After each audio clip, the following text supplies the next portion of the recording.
Pittsburgh got off to an 11-0 start, but lost 4 of their last 5 before getting upset in the playoffs by who? Oh, yeah, the Cleveland Browns. Big Ben is back for what many believe will be his final season. But a big question mark, who lines up behind Ben after the exit of James Conner, who went to the Arizona Cardinals? Stephen A., would you like your Steelers to go running back? Oh, look who's here. Our quarterback, Tim Hasselbeck, back with us. Great to have you, Tim.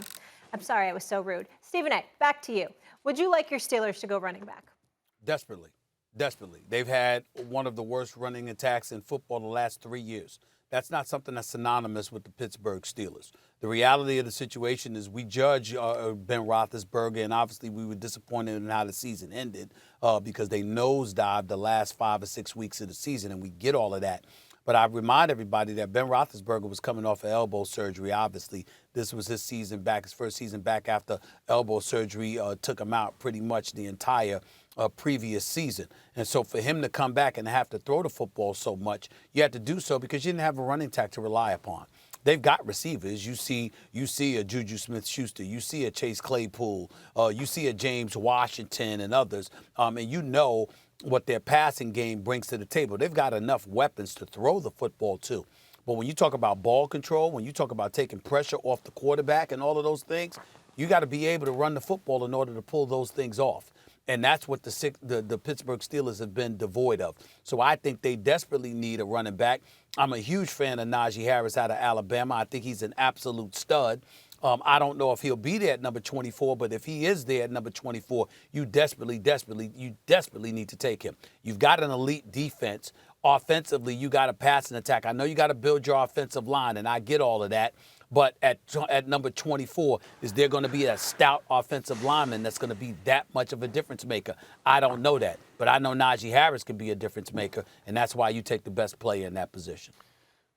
Well, they definitely need help on their running game, no question. But Stephen A., what does that got to do with a running back? I mean, apologies to Bill Polian, who forgot more football than I'll ever know and once told me the back makes the line, but that's not what any of the evidence suggests. The evidence suggests quite the contrary. Casey Joyner, the football scientist, have him on the radio show, Max Kellerman Show, 2 p.m. Eastern on ESPN Radio and ESPN+. And he's brought up the fact that when you look at it, in fact, an average running back behind the top line is going to get 7-8 yards when he, a carry. An excellent running back behind a bad line is going to get 2 or 3 yards. The issue with the Steelers and their running game, Stephen A., no doubt the run game needs work. But early on, they were good because they were doing it with smoke and mirrors. And then eventually the league realized, oh, it's smoke and mirrors. They really can't block for the run. And that went away. You can get a bunch of running backs every year to run behind a real good offensive line and get you good returns. The Steelers need to rebuild the line. Look at what Kansas City just did in this offseason. I'm a Giants fan, Stephen. I've been waiting 10 years for them to rebuild the line. Kansas City just did it in 1 year. Their line, at least on paper, looks devastating. The Steelers need offensive line help. Period. Forget the back. You can go find a back. Get the offensive line help. I think there was a stretch when, Le'Veon Bell was a Steeler and he was running well, that the Steelers probably had the most underrated line in football at the time. They were really good. They were athletic. They were good pass blockers. Did an excellent job sustaining, which is why Le'Veon could run with patience the way that he ran.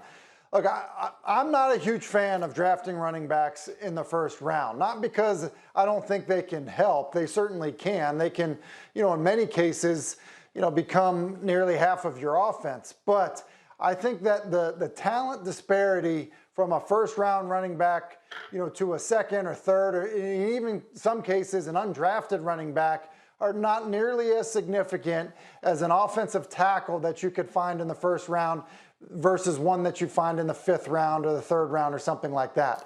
And so for that reason, I think that going offensive line makes the most sense for Pittsburgh because they will be a back that probably won't be as good as Najee Harris, but maybe is not that far removed and behind a better offensive line can end up being a pretty good back, especially in an offense that's got an experienced quarterback that's smart at the line of scrimmage and then has the ability to distribute the football. And you think about so much of what Pittsburgh has done offensively, It's essentially they make you defend the width of the field, 53 1/3, yards wide, by spitting it out to guys and letting them have good run after the catch, because they've done such a good job drafting wide receivers that are good with the ball in their hands.